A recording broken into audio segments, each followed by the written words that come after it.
Okay, so today's discussion is the poem The Whitsun Weddings by Philip Larkin. The Whitsun Weddings by Philip Larkin. This poem is a very important poem by Philip Larkin. Remember, Philip Larkin is a postmodern poet. Philip Larkin is a postmodern poet who is known for his movement poetry and realistic presentation of the pictures. আমরা জানি এই যে Philip Larkin রয়েছে, এই Philip Larkin একজন movement poet এবং movement poet কি সেটা আমি at first বলার আগে I would like to say you that he was born in 1922 and died in 1985. He was born in 1982 and died in 1985. And he is writing this poem, or this poem was published in 1964. This poem was published in 1964. In which collection? In the poetry collection, the Whitsun Wedding. এই poetry কালেকশনে কিন্তু এই কবিতাটা বার হয়েছিল। এই the Whitson weddings পুরো poetry কালেকশনটার নাম, তার মধ্যে একটা পোয়েম হচ্ছে দ্য হুইটসন ওয়েডিংস।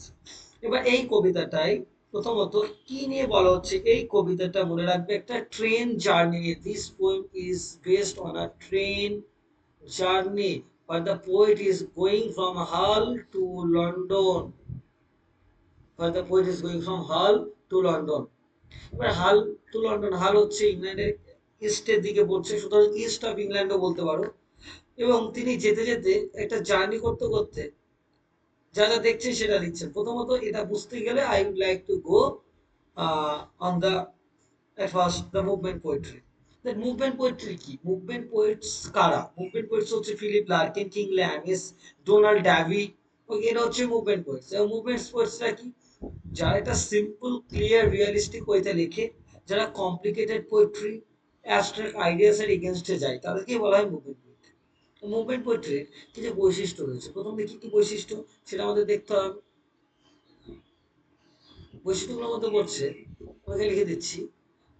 প্রথমত সিম্পল ল্যাঙ্গুয়েজ, সিম্পল ল্যাঙ্গুয়েজে লিখবে এরা, মানে avoidance of decorative language. Okay, real life topic নিয়ে লিখবে, real life topics. Number 3 is they will focus on rationality. Okay, they are also anti-romantic. Anti-romantic. So what do we see that? The Whitsun Weddings. এবার আমাদের টাইটেলটাতে আসতে হবে, না হলে এই কবিতার যে থিম সেটা বোঝা সম্ভব নয়। What is the title about? Remember the title, the term Whitsun. Whitsun, এই হুইটসন মনে রাখবে। হুইটসন বলতে, এই হুইটসন হচ্ছে একটা মিডিভাল টার্ম। ইংল্যান্ডের মিডিভাল যুগে এই শব্দটাকে ব্যবহার করা হতো। হুইটসন হচ্ছে, মনে রাখবে, যে কেল্টিক পিপল যারা ছিল মিডিভাল পিরিয়ডে, তারা এই পার্টিকুলার দিনটাতে বিয়ে করতো, হুইটসন ডেতে। হুইটসন মানে একটা সানডেতে। কেন এই দিনটাতে বিয়ে করতো? এই টাইমটা কি ছিল? এই টাইমে সূর্য পৃথিবীর খুব কাছাকাছি আসে এবং এই পৃথিবীর সূর্যের খুব কাছাকাছি আসে। এবং মনে রাখবে এই টাইমটাই কিন্তু সামার সিজন থাকে। আর ইংল্যান্ডে সামার হচ্ছে একটা এনজয়েবল টাইম।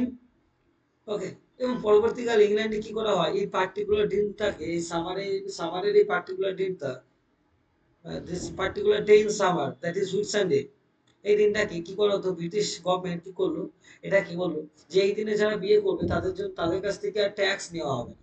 ঠিক আছে, সুতরাং এই পার্টিকুলার দিনে যারা ইকোনমিক্যালি উইক, যারা ইকোনমিক্যালি উইক,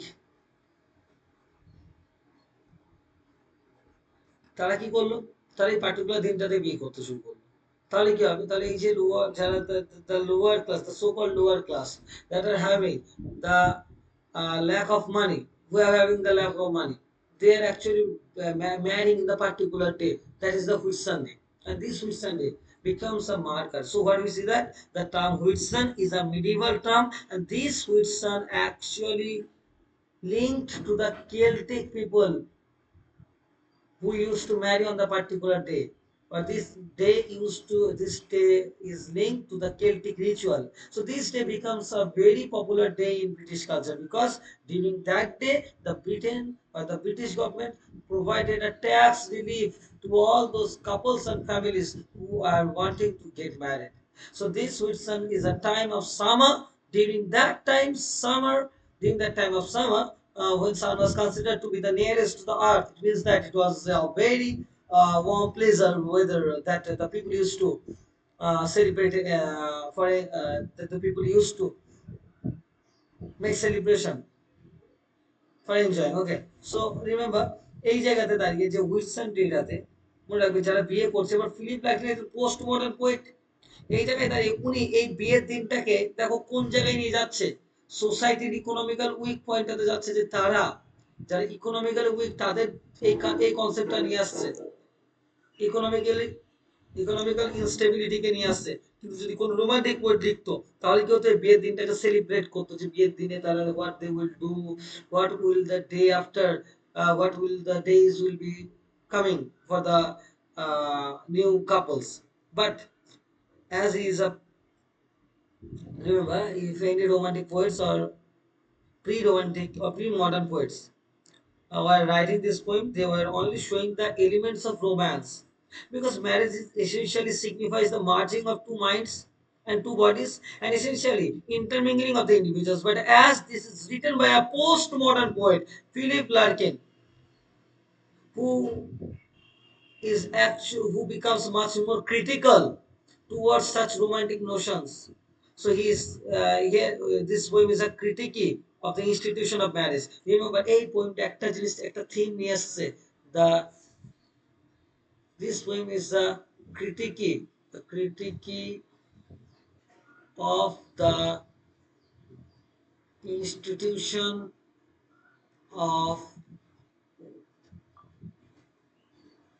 ম্যারেজ। কেন এই পার্টিকুলার দিন, এবার বিয়েটার ক্ষেত্রে তাদের বাধ্য হয়ে ওই দিনটাতে বিয়ে করতে হচ্ছে ট্যাক্স রিলিফের জন্য। Okay, so remember this is, so আমরা কি দেখতে পাচ্ছি এই পোয়েমে, ফর উই সি দ্যাট, আমরা যদি একটু ওয়েট ওয়েট আমরা যদি দেখি তাহলে কি হচ্ছে, in Philip Larkin's Whitsun Weddings we see that the speaker is taking a journey from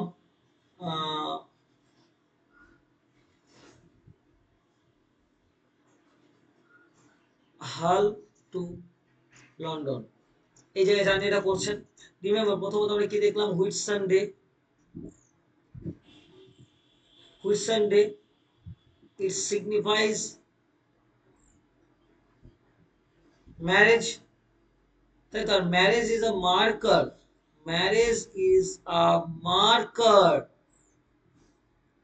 of togetherness, marriage is a marker of togetherness because the people get connected for the because of the marriage. But in comparison, but in comparison আমরা কি দেখতে পাচ্ছি, but in comparison the poet is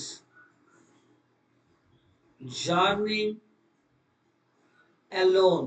কেন, দেখো marriage is যেহেতু Whitson day বলতে কি বোঝাচ্ছে, ম্যারেজ কি বোঝাচ্ছে, ম্যারেজ মানে টুগেদারনেস, কিন্তু অ্যাকচুয়ালি পোয়েট একা জার্নি করছে, এই জায়গায় একটা কন্ট্রাস্ট এসে যাচ্ছে। But from the very beginning of the poem there is an element of loneliness, আমরা দেখতে পাচ্ছি কবিতায়, as far as the poet is concerned, এই জায়গাটা কিন্তু মোস্ট ইম্পর্টেন্ট একটা জায়গা। ওকে, এটা হচ্ছে টাইটেলটা নিয়ে এটাই বলা ছিল, দ্য হুইটসন ওয়েডিংস। বা কেন এই হুইটসন ডে ইম্পর্টেন্ট, কেন এই টাইটেলটা হলো, because this is Sunday, and during that particular day the people who are not a lot who didn't have the lot of money, they used to marry on the particular day because of the tax relief. So for that reason Philip Larkin is actually representing the institution of marriage, যে বিয়ের জন্য তাদেরকে tax pay করতে হয়, for that reason they choose the particular day to marry. Okay, এটা কিন্তু মাথায় রাখতে হবে আমাদের, এটা কিন্তু আমাদের মাথায় রাখতে হবে। This poem is a very significant poem in this case. Okay, so we can also say that হ্যাঁ, আরেকটা জিনিস, এই যে একটা মাইক্রোকজম আর ম্যাক্রোকজমের যে ভিউটা, সেটা আমি দেখাচ্ছি। ওয়েট, যে মাইক্রোকজম ম্যাক্রোকজম বলতে কি বোঝাচ্ছে? এই যে দেখো, প্রথমত এই যে বিয়েটা তো কাপলসদের মধ্যে হচ্ছে, বিয়েটা তো কাপলসদের মধ্যে হচ্ছে, তার মানে কাপলসদের মধ্যে হচ্ছে, এই কাপলসদের মধ্যে যখন বিয়েটা হচ্ছে, মানে কাপলসরা তার পুরো সোসাইটিকে, মাইক্রো মানে কি, ছোট অংশ, সুতরাং কাপলসরা কাকে রিপ্রেজেন্ট করছে? মাইক্রোকজম অফ দ্য সোসাইটি। কিন্তু মাইক্রোকজম অফ দ্য সোসাইটিকে দিয়ে কাপলস দিয়ে উনি পুরো যে সেকশন, একটা ক্লাস, একটা ক্লাসের ইকোনমিকে রিপ্রেজেন্ট করছেন। তার মাইক্রোকজম থেকে ম্যাক্রোকজম, ম্যাক্রোকজম মানে কি, বড় জিনিসকে, ম্যাক্রোকজম, MACROCOSOM, microcosm to macrocosm. This is a very important segment. ওকে, সেই পোয়েমে যদি আমরা মেন থিমস গুলো দেখি, কি কি হবে? আমাদের মেন থিমস গুলোর মধ্যে first theme is class consciousness. এই কবিতা যে থিম গুলো নিয়ে আলোচনা করছে, ক্লাস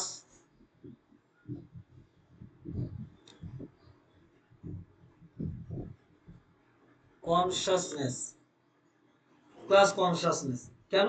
এই যে the higher class of the section and the lower class of the section, and they don't have the proper money, and for that reason they chose the particular reason day to marry।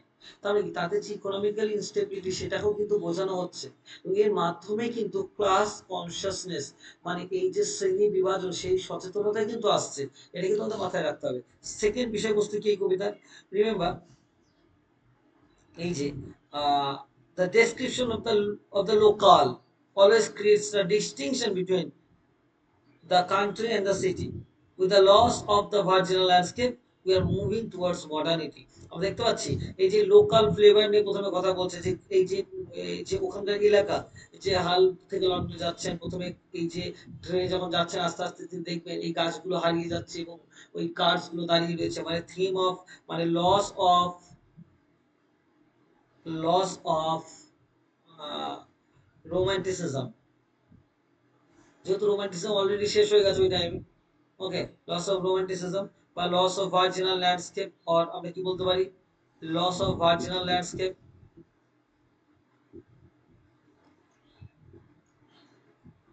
আরেকটা বলতে পারি arrival of modernity, ওই জন্য গাড়িগুলো দাঁড়িয়ে থাকবে ওখানে, arrival of modernity.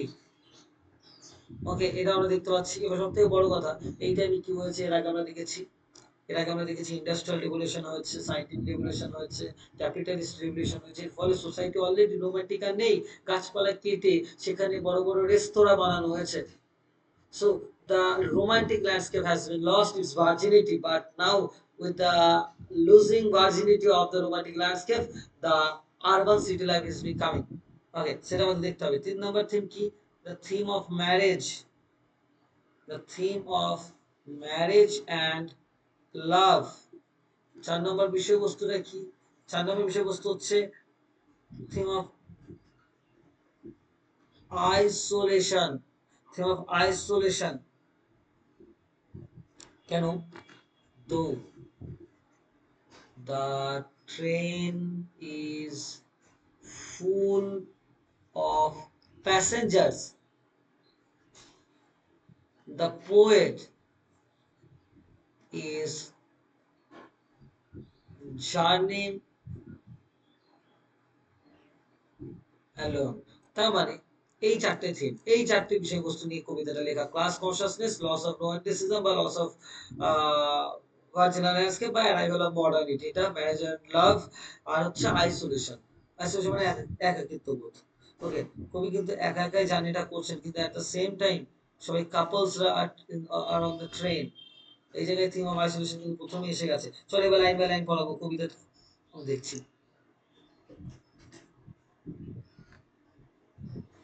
Okay, that Whitson, I was late getting away. Not till about 1:20 on the Sunday Saturday. Did my three-quarter sent to pull out. all windows down, all cushion hot, all sense of being in a hurricane. So that Whitson মানে কি? Whitson মানে ওই যে particular, that Whitson মানে কি ওই দিনটাতে, that বলেছে, দ্যাট হুইটসন মানে কি ওই পার্টিকুলার দিনটার কথা বলছে, দ্যাট হুইটসন। ওকে,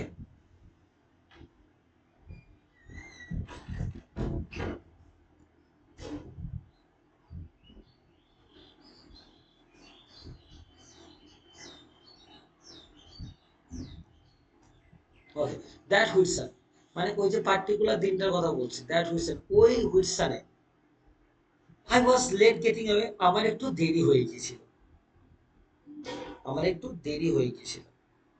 তার মানে প্রথমত এই যে বিগিনিংটা যেভাবে হচ্ছে, যে একটা ক্যাজুয়াল টোনে শুরু হচ্ছে, যে ওই পার্টিকুলার দিনটাতে আমার বারোটা দেরি হয়ে গেছিল, মানে I was quite late.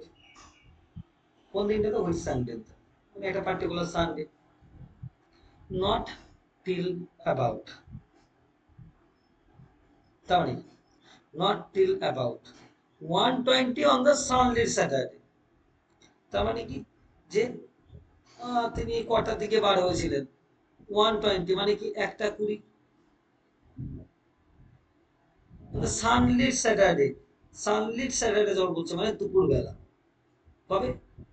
on the sunlit Saturday he left around 1:20 p.m. on a bright sunny Saturday. ওকে, এবার এই টাইমটা কিন্তু তুমি বার হচ্ছেন, ডিড মাই, তার মানে এখানে স্যাটারডে যখন বলছে তার মানে হলিডে মুডের কথা বলছে। Saturday suggest holiday mood. Okay, Saturday suggest from, Saturday suggest holiday mood, সেটা আমরা দেখতে পাচ্ছি। এবার এই যে what we see that at the very beginning the poem starts with the casual tone, with the casual tone, আর casual tone দিয়ে কিন্তু কবিতা শুরু হচ্ছে। দেখো এই হুইটসেল মনে হচ্ছে একটা ক্রিশ্চিয়ান, বারবার বলছি এটা মনে রাখবে, ইট ইজ অলসো কল্ড পেন্টিকস্ট বলা হয়, হ্যাঁ, হুইট সানডে বলা হয় এটাকে, যেদিন মানে ইট ইজ অলসো ফেস্টিভ্যাল, যেটা বারবার করে আগেই বলেছি তোমাকে। So did my three quarters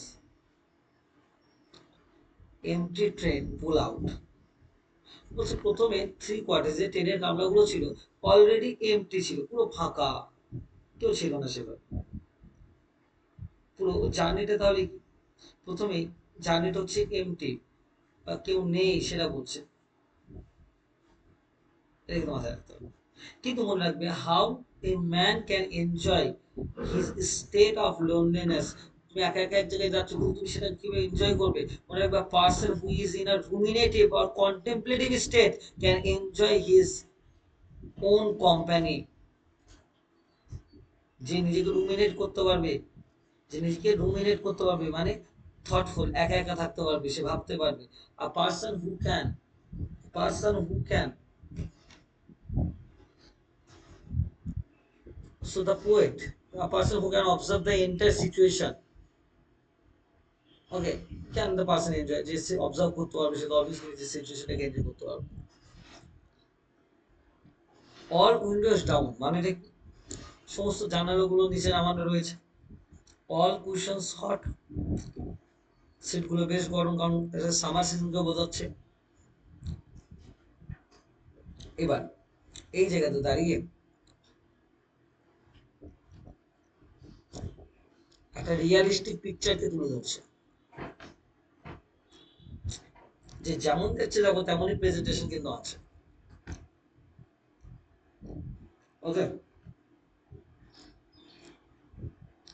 যে all Windows down, all Kushans hot, all sense of being in a hurricane, তার মানে কি all sense of being in a hurricane মানে there was no feeling of hurry anymore, কোনো তাড়াহুড়ো নেই, আস্তে আস্তে যাচ্ছে, রিফ্লেক্টিভ লিজিলি আস্তে আস্তে সবাই যাচ্ছে, কোনো তাড়াহুড়ো ব্যাপারটা নেই। এটা তো কবির ফিলোসফির স্টেট অফ মাইন্ডকে রিপ্রেজেন্ট করছে, কোন মাইন্ডকে রিপ্রেজেন্ট করছে। We ran,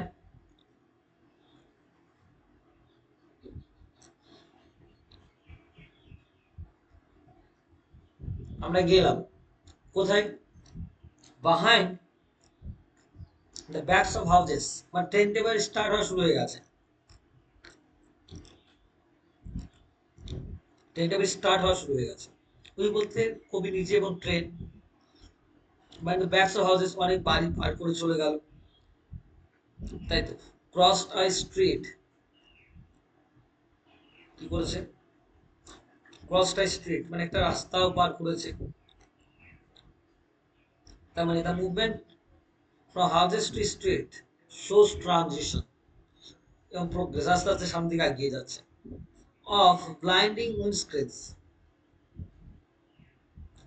smell the fish dock dance, blinding windscreens, blinding windscreens মানে নাকি যে the train passed a street full of cars with shining windshields,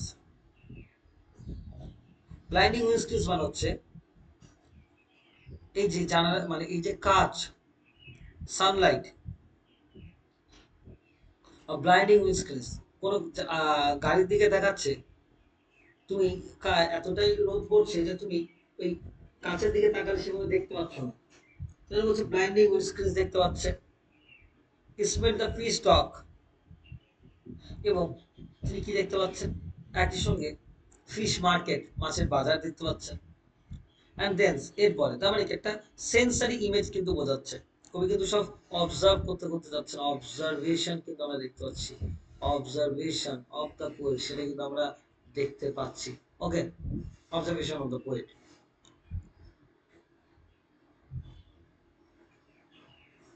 okay, observation of the poet কিন্তু আমরা দেখতে পাচ্ছি। Then the river's level drifting breathed again. After that, a wide, calm river came into the view of the poet.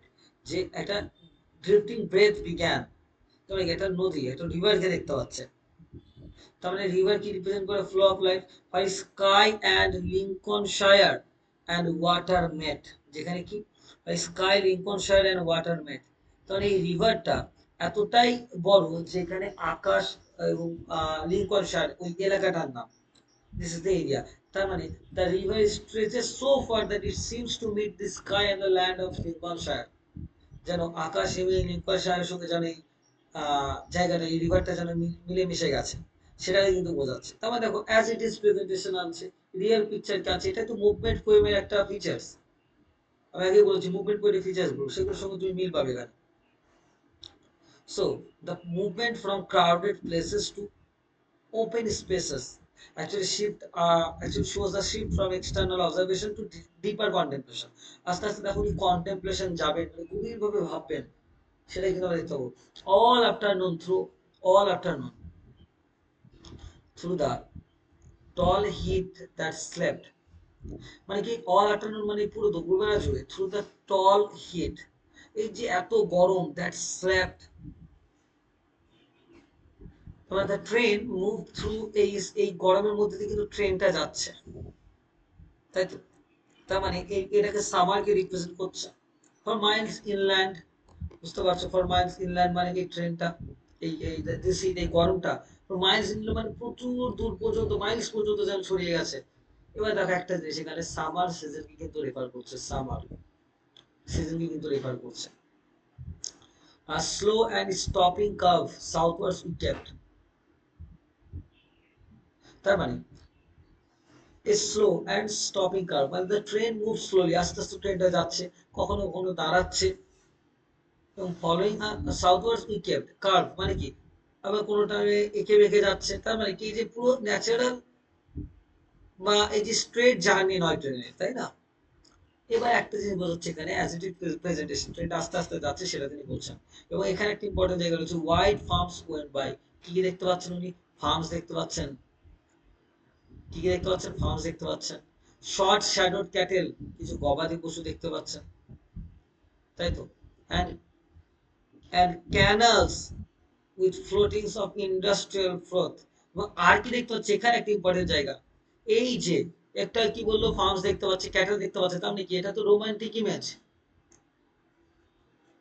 এটা একটা romantic image, গাছপালা পশু পাখি এগুলো রোমান্টিক ইমেজ, কিন্তু সঙ্গে সঙ্গে বলতে পারছেন, বলছেন যে পড়া লাইনে গিয়ে এবার উনি কোথায় যাচ্ছেন, এই যে industrial froth, canals with floatings of industrial froth, মানে ক্যানালস মানে কি, যেখানে ওই কলকারখানার নোংরা গুলোকে যেখানে ফেলা হয়, তার মানে এই ইন্ডাস্ট্রিয়াল ফ্লোথ, এই যে কথাটা বলছেন, তার মানে এটা কিন্তু ইন্ডাস্ট্রিয়াল পলিউশনকে বোঝাচ্ছে।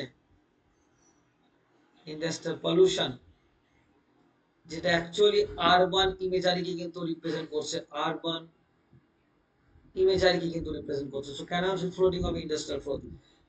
এবার উনি কি বলতে যাচ্ছেন যে একই সঙ্গে এবার আস্তে আস্তে আরবান সিটিতে পৌঁছে যাচ্ছে ট্রেনটা। তার মানে দেখো এই যে farms and farms cattles are suppose to be a part of the pastoral landscape. এই যে ক্যাটেল ফার্মস এগুলো কি প্যাস্টোরাল ল্যান্ডস্কেপের পার্ট, মানে রোমান্টিক ল্যান্ডস্কেপের। ওকে, তার মানে or these are the part of the unhampered virginal landscape which is in a state of which is in a state of innocence, not corrupted by the industrial revolution. কিন্তু this is not a romantic landscape as described by Shelley, Wordsworth. Rather, this is a modern landscape. এই landscape কিন্তু modern landscape, modern poet বলছেন বা post modern poet বলছেন, যেখানে pastoral life gets juxtaposed with the markers of reality, but nature gets hampered by the industrial decay. এটা কিন্তু একটা modern বা পোস্ট মডার্ন কবির কিন্তু একটা কবিতা, যেখানে তুমি ইন্ডাস্ট্রিয়াল রিভলিউশন পাচ্ছ। তো আমরা আস্তে আস্তে, আমি আগে বলছি যে থিমস গুলো পড়ছে, তার মধ্যে একটা থিম হচ্ছে ল্যাক অফ, মানে লস্ট অফ ভার্জিনিটি, যে রোমান্টিক ল্যান্ডস্কেপটা শেষ হয়ে যাচ্ছে আস্তে আস্তে, এটাকেও কিন্তু বোঝাচ্ছে এই কবিতাগুলোর মধ্যে দিয়ে। এটা কিন্তু মাথায় রাখতে হবে। Hot house ফ্লাস্ট uniquely, hot house মানে গ্রিন হাউস। উনি আবার কি দেখতে পেলেন, যা দেখতে পাচ্ছেন সেটা দিচ্ছে না, গ্রিন হাউস দেখতে পাচ্ছেন। গ্রিন হাউসে কি হয়, গ্রিন হাউস হচ্ছে ভেজিটেবল চাষ করা হয়, তাই না, শীতের দেশগুলোতে। এবার এই টাইমে উনি একটা এই গ্রিন গ্রিন হাউস দেখছেন, এটা গ্রিন হাউস দেখতে পাচ্ছেন। তার মানে গ্রিন হাউস কি রিপ্রেজেন্ট করে, গ্রিন হাউস কিন্তু ন্যাচারাল জিনিস নয়, আর্টিফিশিয়ালিটি, মানে আর্টিফিশিয়াল গ্রোথকে কিন্তু রিপ্রেজেন্ট করছে। এই শহর মানে সেখানে আর্টিফিশিয়ালিটি আসবে, সেটা বলতে যাচ্ছে। Hot house flashed uniquely, hedges dipped and rose. Hedges dipped and rose মানে কি, এই যে হেজেস মানে কি, ঝোপঝাড় গুলো আস্তে আস্তে দেখতে পাচ্ছ উনি ওই যে গ্রিন হাউসের মধ্যে দিয়ে, সেটাকেও বলতে যাচ্ছে। আরেকটা জিনিস যেটা বোঝানো যায়, এই যে rhythm of motion of the train, সেটাকেও কিন্তু বোঝানো হচ্ছে যে আস্তে আস্তে ট্রেনটা যাচ্ছে। Now and then smell of grass. আচ্ছা, প্রথমত বলে রাখি এই হট হাউস, এই যে ফ্ল্যাশ ইউনিট, এটা বলতে কি বোঝাচ্ছে, hot house means green house that have been created with the help of the glass, কাঁচের তৈরি হয়। The sound raise are being reflected from this glasses, glass houses, and for the reason it is flashed বলছে কেন, কারণ সূর্যের রশ্মি এখানে যায় তো। A peculiar juxtaposition of incompatible elements are placed within the poem, কেন, এই যে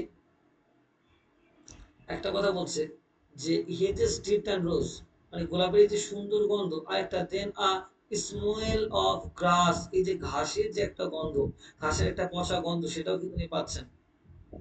তার মানে এই যে মডার্ন লাইফের সঙ্গে রোমান্টিক লাইফকে, সেটাও কিন্তু তুমি দেখতে পাচ্ছ। Displace the rake of button, দেখো displaced the reek of buttoned carriage cloth,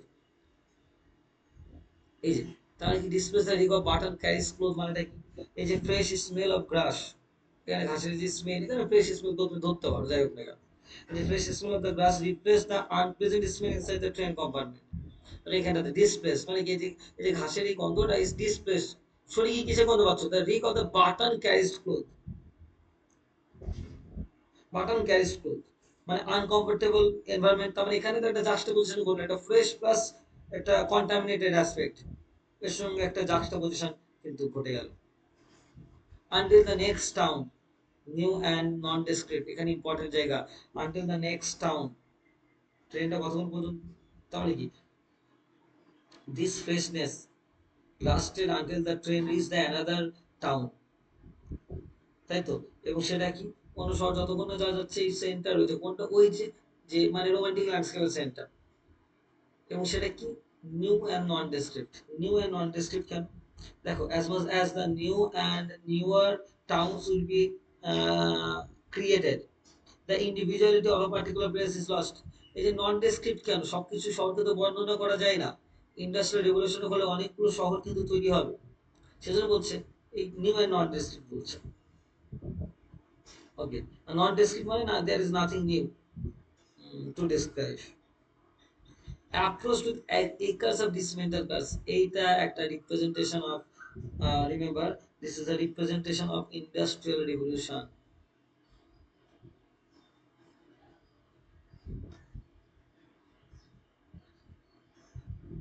তার মানে যেখানে ইন্ডাস্ট্রিয়াল রেভলিউশন হবে সেখানে তো আরবান শহর আসবে। তার মানে কি দেখতে পাচ্ছেন ওই বিভিন্ন মানে একর্স অফ ডিসমেন্টাল গাছ, অনেক ভাঙা গাড়ি কিন্তু পড়ে রয়েছে, অনেক ভাঙা গাড়ি কিন্তু পড়ে রয়েছে। তার মানে এই ডিসমেন্টাল কার্স যখন বলছে, মনে রাখবে it is a presentation of individual growth. এই যে, তার মানে এই গাড়িগুলো ভাঙা কেন বলতো, এই যে representation of dismantling or the breaking down or the fragmentation of the cars, not only the presentation of only the cars, rather it also represents of the human values। মানে এই যে ডিসমেন্টাল কার্স, এই গাড়িগুলো যেন ভাঙা নয়, যেন সমাজের ভ্যালু সিস্টেমটাই কিন্তু এরকম ভাঙা বা নষ্ট হয়ে গেছে। তারপরে কি বলছে, at first I did not notice. এখন উনি কি বলতে চাইলেন, এতক্ষণ যে থিমটা বললেন যে রোমান্টিক ল্যান্ডস্কেপ নষ্ট হয়ে গিয়ে আরবান সিটি হয়ে গেছে সব জায়গায়, সেটাই বলছেন অ্যাকচুয়ালি। বোঝা গেল তো দূর?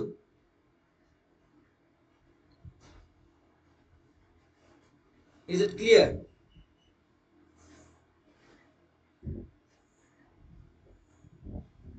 ওকে, at first I did not notice what a noise the weddings made। at first প্রথমে আমি, এবার দেখুন ওই বিয়েগুলোকে এবার লক্ষ্য করবেন যে ম্যারেজের কনসেপ্ট গুলোকে। তবে at first I did not notice, আমি লক্ষ্য করিনি what a noise, কিসের একটা আওয়াজ আসছে, the weddings made। তার মানে প্রথমত তার মানে এই যে নয়েজটার কথা বলছেন, the wedding made মানে এই আওয়াজটা কোথা থেকে আসছে, এটা বিয়ে থেকে আসছে, তাই তো? মনে রাখবে each station that we stopped at, প্রত্যেকটি স্টেশন যখন আমরা দাঁড়াচ্ছি, sun destroyed the interest of what is happening in the shade। sun destroys মানে কি, সূর্যের রশ্মিটা এতটা, মানে সূর্যের তাপটা এতটাই গরম বা এতটাই তাপ বার হচ্ছে সূর্য থেকে, যে বাইরে কি হচ্ছে দেখতে পাচ্ছে না। মানে every station that stop, but the bright sunlight made it hard to notice things clearly। so এটা মাথায় রাখতে হবে। এবং এই যে জায়গাটা, আরেকটা জিনিসকে শো করছে যে সূর্যের রশ্মিটা যে এই বাইরে দেখতে দিচ্ছেন, it also shows that how often people also miss the deeper meanings in everyday life। and down the long cool platforms, এবং এই যে লম্বা প্ল্যাটফর্মের নিচে, and down the long cool platform we see that, এই যে লম্বা প্ল্যাটফর্মের নিচে আমরা কি দেখতে পাচ্ছি, hoops and skulls। hoops and skulls বলতে সেলিব্রেশন সাউন্ডস, সেলিব্রেশন আমরা দেখতে পাচ্ছি, সেলিব্রেশন কিন্তু আমরা দেখতে পাচ্ছি। ওকে, সেটা কিন্তু দেখতে, I took for potters larking with the males, I took for potter larking with the males। এবং স্পিকার কি ভাবলেন, এটা হচ্ছে পটার মানে যারা হকার তাদের সাউন্ড মনে করছেন, and went on reading। এবং তিনি পড়াশোনা চালিয়ে গেলেন। পড়াশোনা বলতে, এই পড়াশোনা বলতে এই যে উনি প্রথমে কিন্তু ব্যাপারটা অতটা খেয়াল করলেন না, যেটা মনে করছেন যে হয়তো পোর্টার্সের সাউন্ড। এবার এই পড়াটা, এই রিডিংটা কিন্তু দু রকমের রিডিং। উনি নিজের, হয়তো উনি বই পড়ছিলেন, রিডিং আ বুক, বা রিডিং আ সিচুয়েশন, উনি সিচুয়েশনটাকে পড়ছিলেন, যে পড়াটা চালিয়ে গেলেন তাহলে হয়তো এই সিচুয়েশনটাকে পড়ছিলেন। ওকে, ওয়ান্স উই স্টার্টেড তো উই পাস দেম, মানে একবার যখন ট্রেনটা শুরু হলো, উই পাস দেম, ওই আমরা তাদেরকে দেন বলতে এখানে গার্লস যাদের বিয়ে হয়েছে সেই মেয়েগুলোর কথা বলছে, স্টেশনে দাঁড়িয়ে ওই মেয়েগুলোকে পার করে গেল।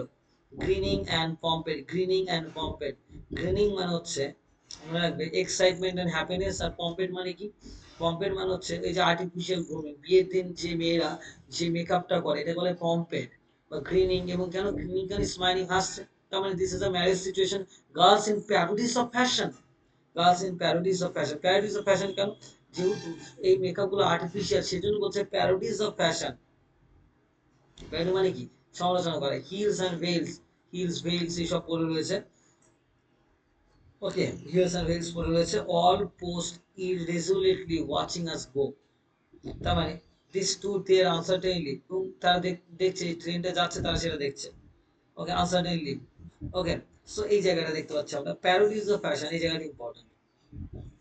যে the marriage is the parody of fashion, marriage কি রেফার করছে অ্যাকচুয়ালি এখানে ম্যারেজ কেন, কারণ এত মেকআপ, এই মেকআপটা, makeup is not the real things, because everything is represented in a way which is out of the real, and we see that being a movement poet, he is more concerned about something which is based on the notion of reality, সেটা আমরা দেখতে পাচ্ছি যে parody of fashion also shows the marriage situation কিন্তু বোঝানো হচ্ছে। Okay, এছাড়া এই heels and veils all posed irresolutely watching us go, এই জায়গাটাও আমরা দেখতে পাচ্ছি few couples are alighting the train, the family members were also dressed, they are watching us go. এই আস ব্যাপারটা কি, আস মানে কবি কিন্তু এবার ওদের সঙ্গে পার্ট নিয়ে নিলেন। Okay, so in this poem we see that they are all the pilgrims like Chaucer's contemporary, the Canterbury Tales. In this poem, we see that the mindset of the poet and the mindset of the poet is very objective and rational. And the poet is describing everything from a mark of sophistication, and he is cutting down on those unnecessary romantic descriptions. Romantic description গুলো দিচ্ছেন না, এবং watching আস হয়তো এই family members গুলো আমাদের দেখছে station থেকে যে আমরা যাচ্ছি ট্রেনে করে, তার মানে ওয়াচিং আস যখন বলছে এবার কিন্তু আস অবজেক্টিভ নেই, উনি কিন্তু এবার দূরে দাঁড়িয়ে নেই, এবার উনি ম্যারিড কাপলসদের সঙ্গে পার্ট হয়ে গেলেন। So now this poet is becoming a part of the poem, this poet is becoming a part of the situation, এখানে কিন্তু উনি সাবজেক্টিভ হয়ে গেলেন। ওকে, আজকের কবিতাটা তাহলে এতদূরই থাকবে। I will continue from the next class, the next portions. Okay.